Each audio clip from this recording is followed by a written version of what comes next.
icLAAo, I can't lose. No reality where I lose ever.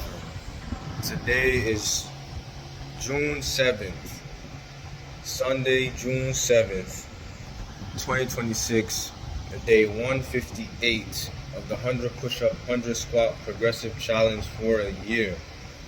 We're in the month of June right now, so we're doing 150 push-up, 150 squat for this month of June. Look how far we've come. We did 100 a day in January, 110 in February, 120 in March, 130 in April, 140 in May. Now we're on June doing 150 every single day, and I'm still pushing. You couldn't do this even if you tried, you would give up. I promise you, if you tried this, you would have been given up. You wouldn't even have made it a month. Prove me wrong. We're almost halfway through the year now. Almost halfway through the year, and we're still going. This level of discipline, you don't see this every day.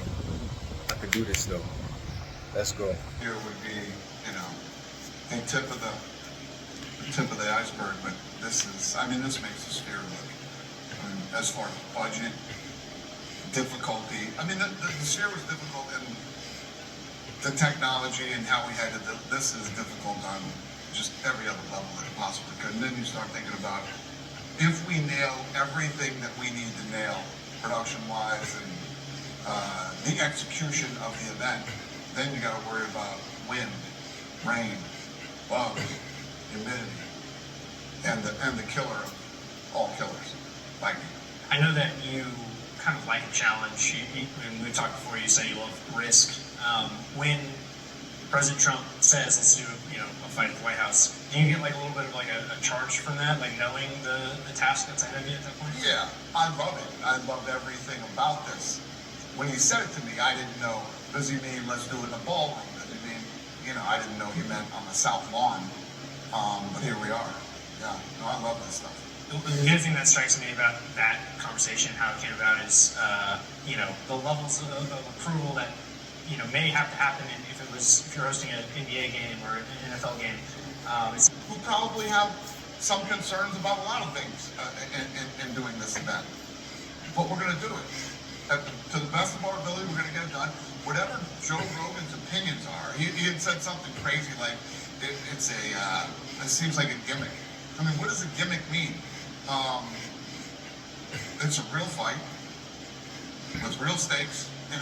You got Pereira possibly winning his third world title.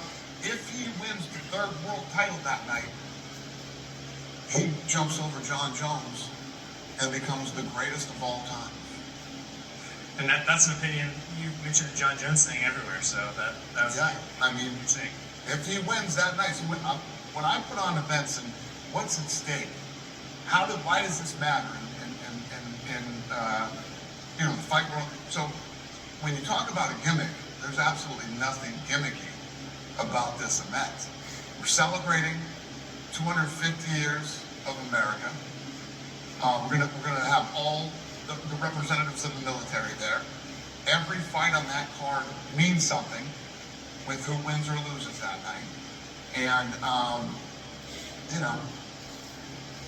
it certainly is to make President Trump happy. I feel like the addition of Derek Lewis to the card, and as I understand it, like when you all presented your plans of the event, you wanted a bigger capacity, so you made a bigger capacity. It seems like one of the stakeholders, one of the goals of the event is, I guess, like making him happy, pleasing his expectations.